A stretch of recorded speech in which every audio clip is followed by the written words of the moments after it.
Okay, so now I'm going to cover preset motions. So preset motions are generally pre-built animations, i.e. like a smoke effect, something flying in, flying out. So the steps involved, so I'm going to create a circle. So the first thing you would do is give it a layer name. I'm going to select the oval tool and select a particular color, and then I'm going to draw a circle.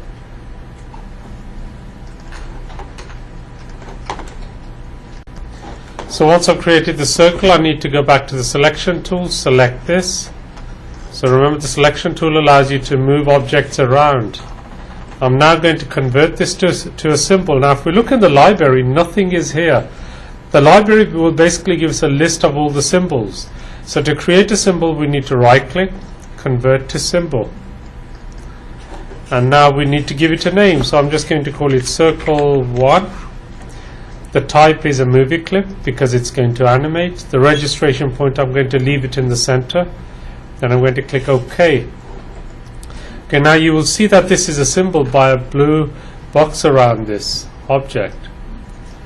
I'm going to now go to Library, select Motion Presets, and now what you will see is that Circle 1 is actually in our library. So all of objects or symbols you create will end up in the library.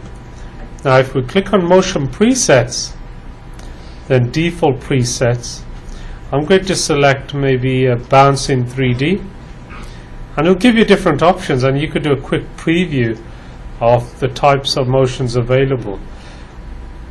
And I'm just going to come down and go to Pulse. So Pulse is going to be part of your assignment.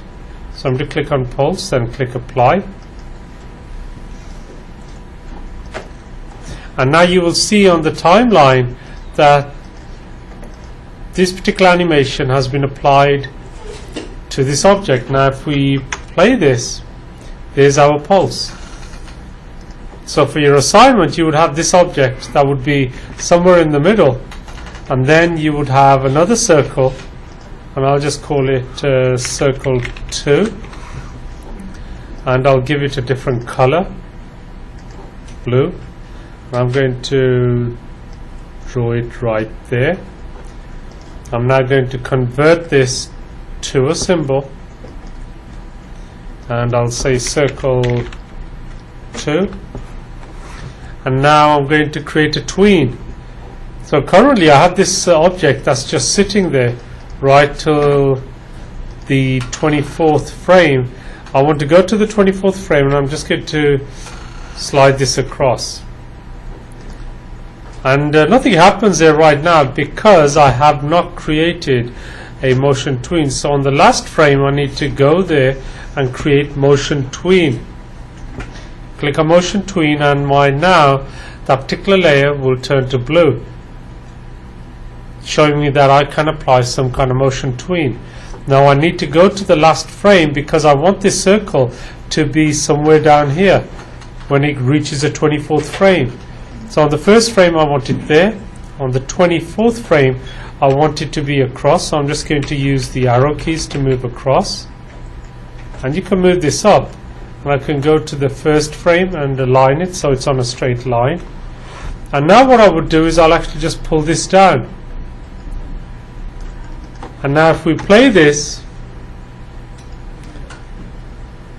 we've got some animation with the pulsating middle circle and the other circle whizzing around. Bits similar to your assignment.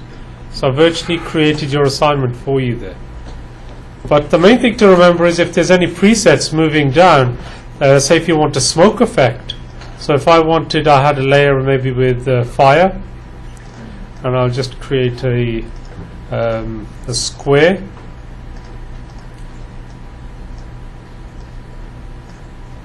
And I could introduce curves and so on here if I wanted to. So maybe that's just one particular flame I have here. I want to convert this, so I'm trying to create an effect on a fire. I'm going to convert this to a symbol. I'm going to call this flame, and I'll call my layer flame 2.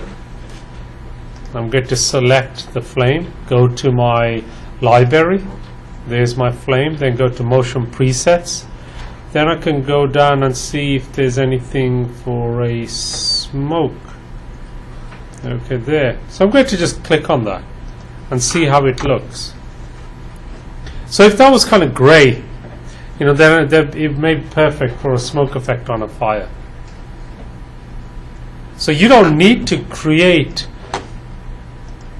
all the animation involved in this, but you can be more custom, because this doesn't look so great when it reaches the end. There's a bit of a flicker there. So sometimes you do need to sort of tweak some forms of animation.